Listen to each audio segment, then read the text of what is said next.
Prochain sujet, le fruit du hasard est-il comestible? Avec à l'affirmative Loïc Mundanga.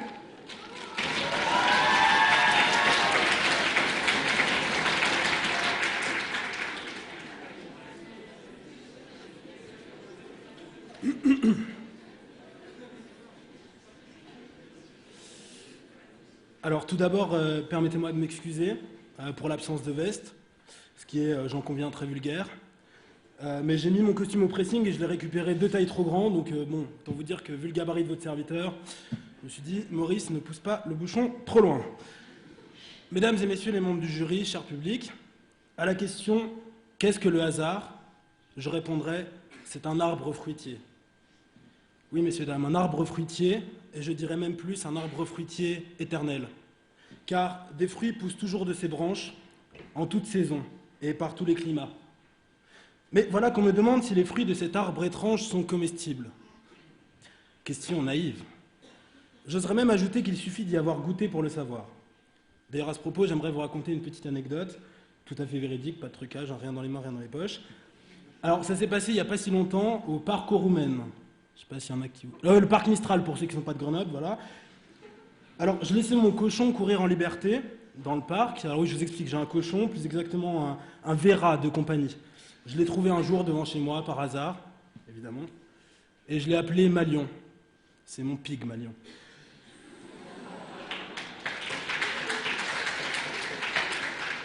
Bref, je laissais courir mon cochon quand tout à coup j'aperçois un arbre qui ne ressemble pas aux autres. Il brillait, il scintillait. On aurait juré qu'il m'appelait. Je m'approche, en oubliant Malion donc, et une voix caverneuse sort du corps caverneux de ce gros tronc.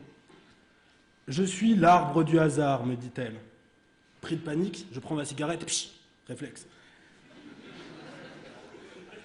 Imperturbable, l'arbre penche ses branches et m'incite à cueillir ses fruits. J'en saisis un, j'y croque à pleines dents, et, fruit du hasard, je me retrouve à Amsterdam, capitale des Pays-Bas, des vélos et des tulipes, n'ayez pas l'esprit mal placé. Perdu dans une ville que je connais somme toute assez peu, voire très vaguement, voire même pas du tout, je décide de me mettre en chemin. Afin de trouver un hôtel, j'erre seul comme une âme en peine, dans les rues de cette grande ville, sans savoir où je vais. Au bout d'un moment, je décide d'interpeller un passant au pif. Le premier qui se présente à moi est un homme très élégant, de couleur foncée. Fruit du hasard, cet homme n'est pas un batave, mais un Français. Qui l'eût cru? Nous entamons donc la conversation. Nous parlons de tout et de rien, surtout de rien. Je commence à apprécier vraiment la saveur des fruits du hasard lorsque j'apprends qu'en plus, il se dirige vers le centre-ville, où, me dit-il, sont tous les hôtels. Nous avançons ensemble et, chemin faisant, nous faisons halte, au hasard, dans un petit établissement d'aspect fort sympathique, où trône sur la devanture l'inscription « Coffee Shop ».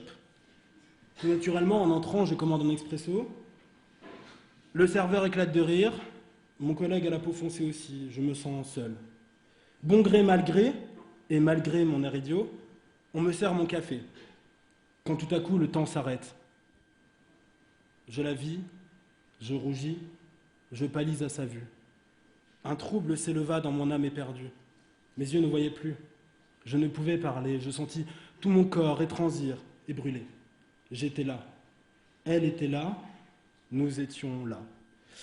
Cela s'est joué en un regard, et nous avions compris tous deux que nos destins étaient faits pour se rejoindre et non pas simplement se croiser. Qui aurait pu prédire qu'à cet endroit même et à ce moment même, nous allions être là, tous les deux, chacun dans son individualité, prêt à la mettre au service de la dualité. Finalement, n'est-ce pas là le meilleur fruit du hasard? Le hasard est un arbre fruitier très mystérieux. Les fruits qu'il produit sont très divers. Ils ont des formes, des couleurs, des saveurs très différentes. Mais cela vaut toujours le coup d'y goûter. Car oui, le fruit du hasard est comestible, messieurs, dames. Bien sûr, comme toujours dans la nature, il arrive de tomber sur un fruit périmé, qui a perdu tout son goût, voire qui est devenu mauvais. Il arrive que le hasard laisse un goût amer, un goût de défaite, un goût d'échec. Mais bien souvent, il a une saveur plus agréable. Ce sont les petits coups de chance, les petits coups de bol du quotidien, surtout du matin pour les coups de bol. Blague à part, les fruits du hasard sont tellement différents. Mais la plupart sont des petites douceurs, des petits encas. Le hasard réveille l'inattendu, la surprise. Il en joue une vie trop parfaite, trop prévisible, trop rationnelle. C'est cette rationalité qui est vénéneuse, pas le hasard. C'est elle qui empoisonne la vie, petit à petit, qui tue toute magie et tout miracle. Vouloir tout expliquer tout le temps. Ne pas admettre que des choses arrivent sans raison. Le fruit du hasard est donc comestible, mais il peut même être délicieux. Qu'est-il de plus beau que la rencontre imprévisible de l'âme sœur, comme il m'est arrivé au pays de François, en Hollande? Ce fruit-là est le plus beau, il est brillant, il est gorgé de plaisir. Légèrement perlé par la rosée du matin, son odeur est enivrante, sa forme est sublime. Quant à son goût, il enchante la vie et ravive tous les sens. Cette rencontre, personne ne pouvait s'y attendre, et pourtant il y a eu un avant et un après. C'est là qu'est le délice dans ce fruit divin. Rencontré par hasard, la femme de votre vie, ou l'homme de votre vie, pour vous mesdames, ou pour vous messieurs, c'est le meilleur fruit du hasard. Je répondrai enfin à ceux qui croient que le fruit du hasard est empoisonné ou qu'il peut l'être. Vous avez tort. Le fruit du hasard est toujours comestible. Et même si par aventure vous tombiez sur un fruit pourri, faites quelque chose de cette expérience. Tirez-en profit. Soyez forts. Prenez du recul. Et dites-vous que la prochaine fois, vous saurez distinguer ce type de fruit à l'aspect peu engageant. Mais ne vous laissez pas berner et laissez-vous plutôt bercer par cette curiosité de l'inattendu, de l'imprévisible. Exposez-vous au hasard, goûtez ces fruits, et votre vie gagnera. Elle gagnera à être moins conforme aux normes, car le hasard est une forme informe, parfois difforme, qui se déforme et se transforme. Mais goûter à ces fruits est toujours l'occasion de vivre un peu plus et de planifier sa vie un peu moins. Il faut accepter le risque, car les fruits du hasard sont parfois des épreuves. Mais même ces épreuves permettent de se surpasser dans le tourbillon de la surprise. Je conclurai en vous rapportant les propos de mon grand-père, ce grand sage africain, qui un jour me dit dans sa case, ne riez pas, merci pour mon grand-père, mon fils, le hasard est comme le bananier. Même si tu as peur de trouver un fruit mauvais, cueille quand même le régime. Merci beaucoup.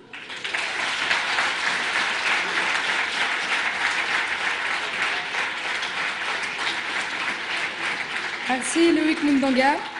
On continue avec la négative Gaëtan Fusaro.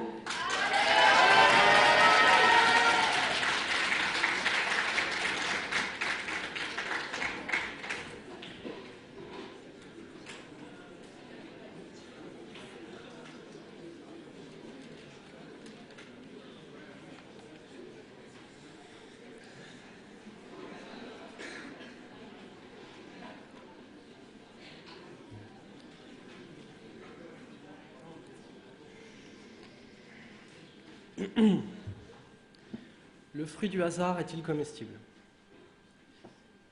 Quelle ne fut pas ma surprise de découvrir que j'allais affronter un ancien camarade de classe prépa au prix Stendhal. Fortuit, imprévu, inattendu. À l'œuvre se mouvait cette nécessité causale aveugle, le hasard primordial. Cet événement, inopiné, m'a permis de retrouver un ami depuis longtemps oublié. Se pourrait-il que le hasard soit ce chaos rédempteur que Nietzsche a loué, qui fait bien les choses, chacun trouvant chaussure à son pied? Et que dire de toutes ces fabuleuses découvertes, dues au hasard, que ce soit par accident, par un concours de circonstances, par erreur, par inadvertance, par maladresse, ou même par négligence. Christophe Colomb cherchait la Chine, et il a trouvé l'Amérique. Un paysan poursuivit son chien pourchassant un lapin dans une grotte, et il en a trouvé Lascaux. Ne faut-il pas profiter des fruits du hasard avec voracité, tel un tantale enfin libéré? James Wilson Marshall, charpentier, construisit une scierie dans la Sierra Nevada, sur l'American River, à Coloma, pour le compte de John Sutter. Le 24 janvier 1848, il inspecte le cours d'eau au bord de son atelier.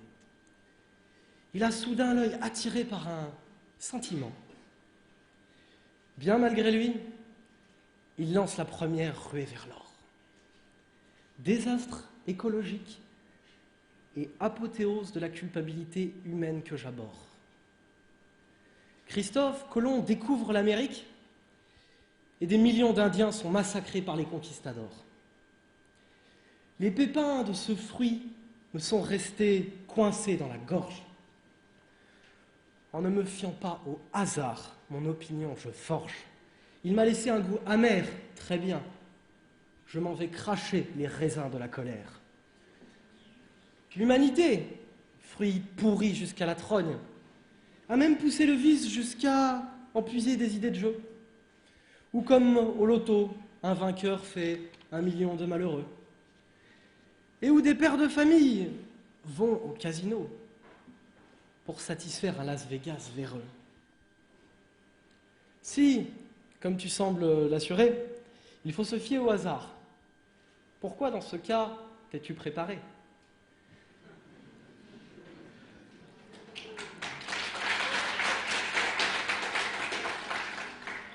N'aurais-tu pas pu, Loïc, venir en t'habillant au hasard ? En parlant dans une langue au hasard ? En te dirigeant vers GEM au hasard ?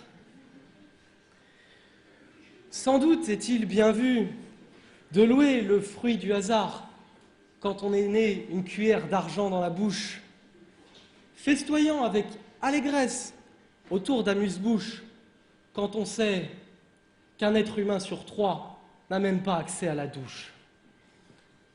Ne faites pas vos saintes nitouches. Vous faites une fac d'économie vitrée à 10 000 € l'année. Le hasard est profondément cruel et injuste. Il n'obéit à aucune loi, ne récompense aucun mérite, ne punit aucun préjudice. Richesse et pauvreté se répartissent aléatoirement sur la surface de la Terre. Les maladies génétiques s'abattent sur les enfants sans aucune logique. Des milliers d'âmes ont trépassé à Fukushima de manière totalement irrationnelle. L'absurde, c'est cette confrontation entre le non-sens de l'existence humaine et le désir éperdu de clarté qui résonne au plus profond de nous. C'est ce besoin qui distingue les êtres entre les hommes et les autres. Faut-il fuir le hasard en cherchant hors de ce monde raison et espérance par la religion en posant un genou à terre, ou bien fuir ce monde définitivement en se suicidant comme mon grand-père?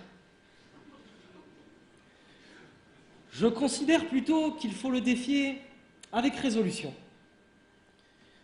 Je tire de l'absurde 3 conséquences, qui sont ma révolte, ma liberté, ma passion. Ma révolte, c'est celle d'un homme qui, effrayé par le silence éternel des espaces infinis, ne se résout pas à la fatalité de ce monde pour autant. Ma liberté, c'est l'étincelante ombrelle qui me protège de toutes les doctrines, de toutes les idéologies, de tous les démons. Ma passion, animal aveugle et seul, l'homme n'en demeure pas moins un être épris de justice, spontanément. Ma révolte marque l'assurance d'un destin écrasant, moins la résignation qui devrait l'accompagner. Le monde est insatisfaisant, soit, je ferai tout mon possible pour le changer. Puisque la vie ne nous donne aucun répit, puisque le glaive de la justice n'a pas de fourreau, puisqu'à la fin il n'y a pas de héros, L'impartialité est ma seule et unique thérapie. Eh bien, filles d'enfer, vos mains sont-elles prêtes? Pour qui sont ces serpents qui sifflent sur vos têtes? Faites preuve d'une volonté herculéenne et fuyez les fruits du hasard comme ceux du jardin d'Éden.